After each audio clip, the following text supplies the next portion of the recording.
Yeah, so I was pretty new to CrossFit during that time. I was only about a year into it.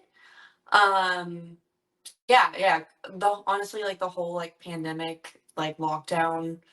Um, I was just starting to really like get into it.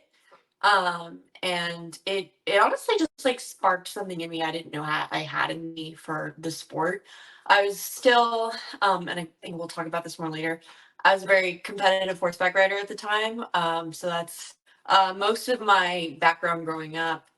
And I started CrossFit to get my riding better, and so like just like during the whole like lockdown process, I kind of like started to shift kind of my mindset about a lot of things. And just the whole like pandemic just like kind of just pushed me into the direction of CrossFit. Just having all the like that downtime, I just like wanted to encourage me to like motivated me to like exercise more and really like start to pursue this sport more.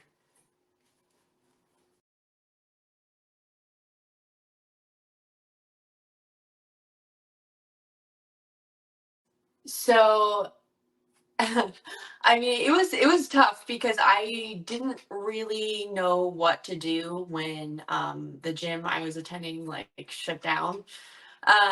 So I just kind of took things into my own hands and I got really creative actually. I was like even taking jumps from the horse ring and like making like a makeshift squat rack out of it. So I got a little creative. And yeah, actually just I made some really like huge leaps and bounds that I don't think I would have made had I still been doing the same thing at the gym I was at. Yeah, I mean, it definitely training looked a little bit different, but if anything, it just like launched me forward.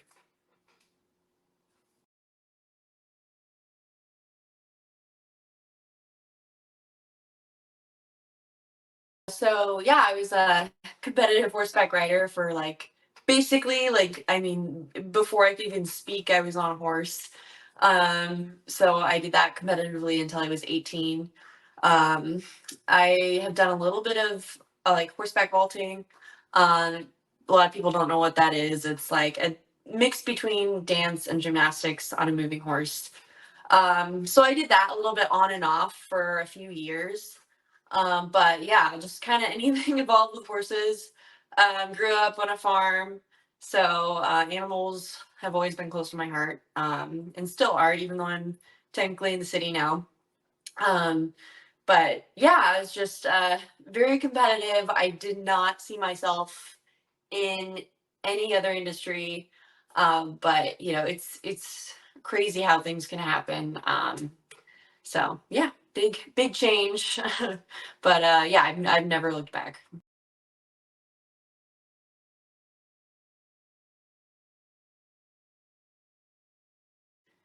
Yeah, so I it's funny because I didn't even know I was doing CrossFit for the first like year, almost year I was doing it. I'd say like for the first like 10 months I didn't really know I was doing it. I didn't know what it was.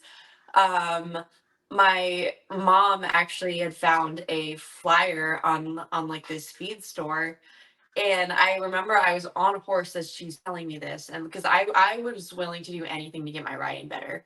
And so she goes, hey, so I found this like flyer on this feed store. They're like advertising for like equestrian classes and they knew nothing about horses or riding. It was just like this advertisement thing. But I was like, that sounds cool. Like I'll like why not, I'd always kind of been scared to like walk into a gym prior to that. But I was like, you know what? I'll give it a shot. So yeah, and I had like the whole like first like initial consultation with them, and then they're like, well, I think the CrossFit classes will be more beneficial for you. So yeah, started doing those, and then I just fell in love with it.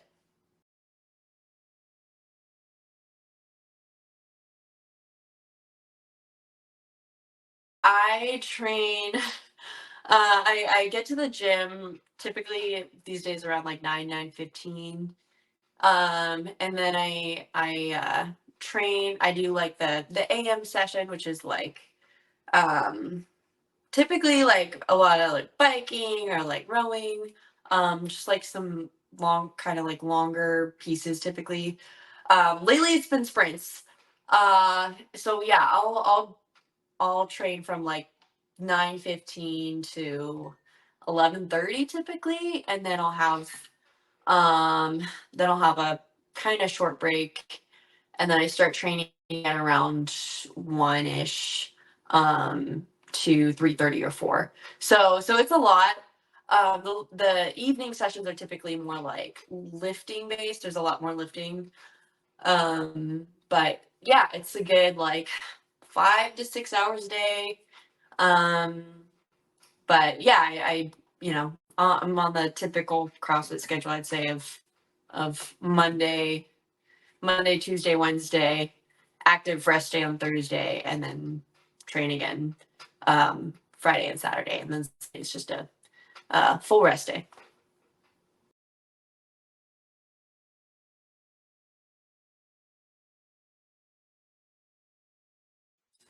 So this has been, yeah, this has changed a little bit recently. I'm actually a nutrition coach myself, so I have been like taking things into my own hands for a while, but recently I have been working one on one with a nutrition coach because like it's tough to be your own coach.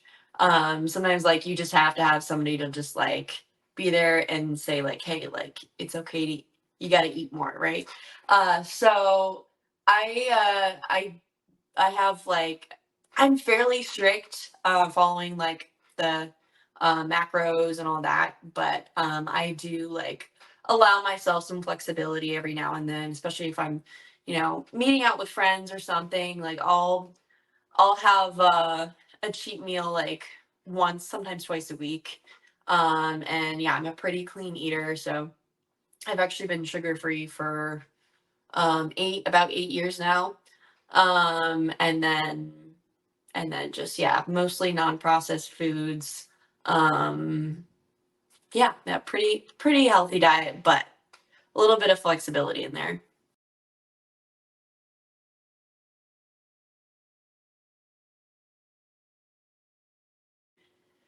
Whew.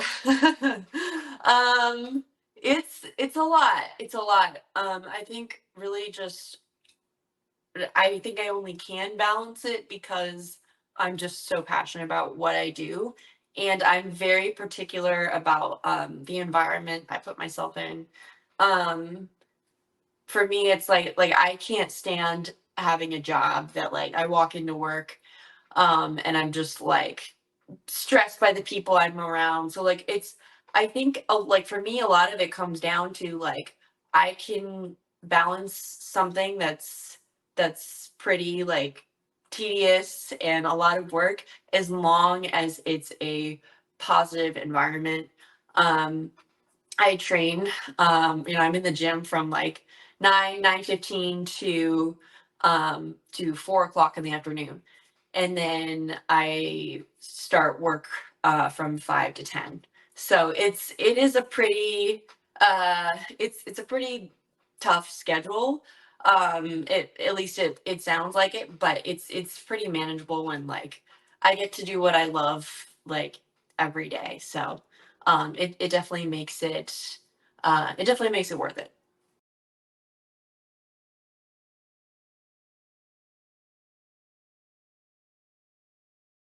My ultimate goal is to run a gym of my own. I actually want to make um, just because barns and like animals are so close to my heart. Like I want to turn like a barn into a gym, and actually like have a ministry out of that. So like I want to do kids training camps and really just help um like just shape kids and teens and like young adults, and like that's like the vision moving forward is like that's like my more of like my end goal. Like right now I'm prioritizing like training and just this time of just chasing this wild dream of mine and like making it to the games. But yeah, like the long term goal is to really just like run a gym and just yeah, change lives of kids. So yeah.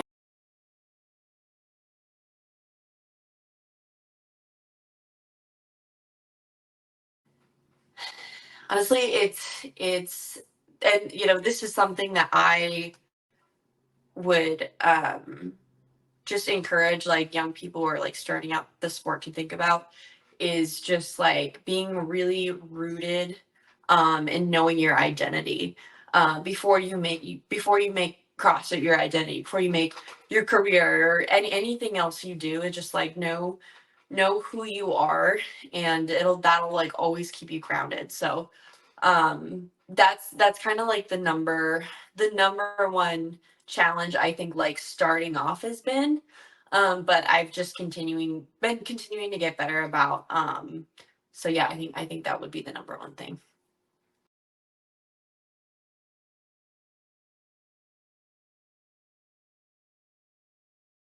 Um, Ariel Lowen, I would say is my biggest inspiration. I was recently listening to a podcast she did, and just like talking about like balancing life between just like being a mom and like a competitive CrossFitter and like how you can do it all. And she's very like similar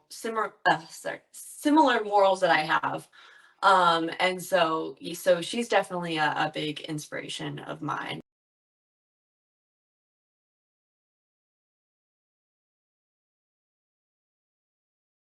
I would say, I mean, a lot of young females like walking into the gym feel, I think that the number one struggle that they have is just feeling intimidated, or like they're not enough.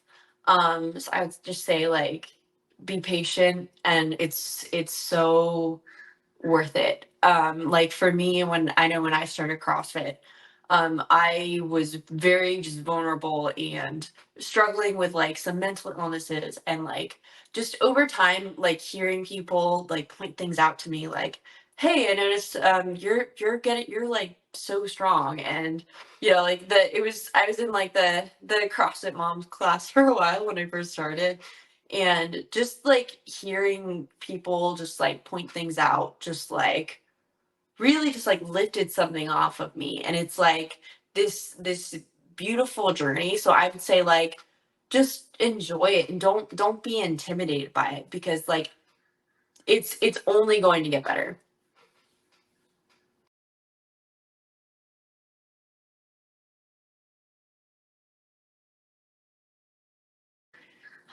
It's pretty incredible considering like the background that I came from. Grow the particular horse sport that I was in. Um, I had like developed some like eating disorders, like habits, and I had a very unhealthy mindset about like body image, and CrossFit actually like really helped just take that off of me and just like heal me from it. So like I went from like it was like everything you can't do, it was like everything I couldn't do, to like suddenly here's what I can do. And it's like, oh man, like I have to eat. I have to eat if I want to become strong. And so just coming from that background into like, okay, like I'm eating now, and like just with everything I do, like it just feels so rewarding to have muscle and to see that. So I've it's something that like miraculously I don't have like body dysmorphia with that now. So it's I think it's super empowering to have muscle, and especially like as a female. And when people point it out, it's like great, it's awesome. And when people think there's always going to be people who have negative things to say about it. um, but whenever somebody, comments something negative about my body, or like another female's body, like with muscle mass, it's like, you know what? It's like whatever. I don't feel, it doesn't change how I feel about myself. And it's like because I'm so confident in my body now.